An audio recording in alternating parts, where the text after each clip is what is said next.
ខ្ញុំយំខ្ញុំភ្ញាក់ឡើងហេតុអ្វីបានជាអ្នកប្រយ័ត្ននឹងការរំលឹកទាំងនេះអ្នកតើមានអ្វីកើតឡើង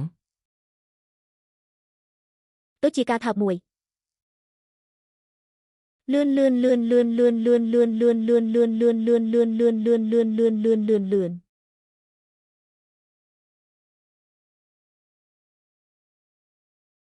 វាជារឿងចៃដន្យមួយដែលយើងនៅជាមួយគ្នាហើយអ្នកជាអ្នកដែលធ្វើដូចជាបញ្ឆោតនារីក្នុងកំពូលតូចរបស់យើងតើពេលណាខ្ញុំធ្វើដូចមនុស្សក្បត់នៅពេលដែលព្រះច័ន្ទចេញមកដំបូងខ្ញុំបានឃើញវាលដ៏ធំនៃផ្កាពណ៌ដើមកំណើតរបស់ជននេះមិនត្រូវបានគេដឹងទេគាត់អាចជាចារកម្មហើយប៉ូលីសដោយផ្ទាល់ដើម្បីពង្រឹងជញ្ជាំងរូបិយប័ណ្ណពិសេសត្រូវបានរកឃើញហើយគុណភាពស្ថិតក្នុងគ្រោះថ្នាក់តើវាអាចទៅរួចទេក្នុងការបិទប្រព័ន្ធទាំងពីរនេះស្លៀកសម្លៀកបំពាក់ពីរដុំក្នុងទសវត្សរ៍ឆ្នាំ1970ប្រសិនបើអ្នកមិនខ្លាចជាអ្នកមានទេក្នុងរយៈពេល25ឆ្នាំចុងក្រោយនេះអ្នកនឹងអស់វាហើយវត្ថុបុរាណមានតម្លៃខ្ពស់កប់ពុកនៅគ្រប់ទីកន្លែងក្នុងសម័យនេះទោះបីស្រក់ទឹកភ្នែកមិនបានក៏លក់បានលុយតិចតួចចាប់ផ្ដើមឥឡូវនេះ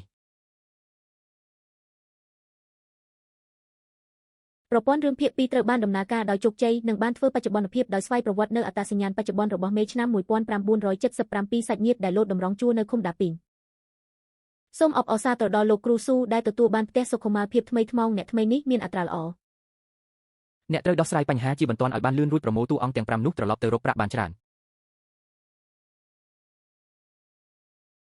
ប្រធានក្រុមខ្ញុំមិនស្វែងរកក្រុមក្មេងទំនើងទេឃ្លានណាស់ចង់ចាប់ត្រីជាមួយឯងតើផ្ទះរបស់អ្នកនៅណាខ្ញុំមិនមានផ្ទះទេដូច្នេះតើអ្នកអាចធ្វើដូចម្តេចខ្ញុំជាសាច់ញាតិដែលលោតជួរនៅក្បែរនោះប៉ុន្តែខ្ញុំមិនចង់ជួបអ្នកទេតើខ្ញុំអាចមកភូមិរបស់អ្នកនៅពេលក្រោយបានទេខ្ញុំមិនគួរអាចរកស៊ីដោយឋានៈរបស់ខ្ញុំទេបាទវាជាការល្អសម្រាប់កម្មករបែបនេះនៅក្នុងភូមិបើមេតបទៅចោលតើប្អូនស្រីខ្ញុំនៅណាអនាគតនឹងមិនមានផ្ទះពេញដោយត្រីទេ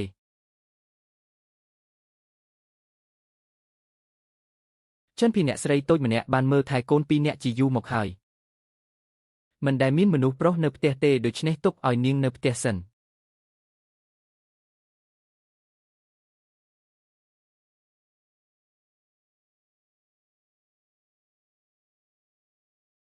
តើទំនៀមទម្លាប់ប្រពៃណីនេះសុទ្ធតែបរិសុទ្ធឬតើនេះសមរម្យទេអ្នកនឹងគេងរួមគ្នានៅថ្ងៃនេះហើយយើងជាប្រពន្ធខ្ញុំអាចដេកនៅមាត់បង្អួចផ្សេងទៀត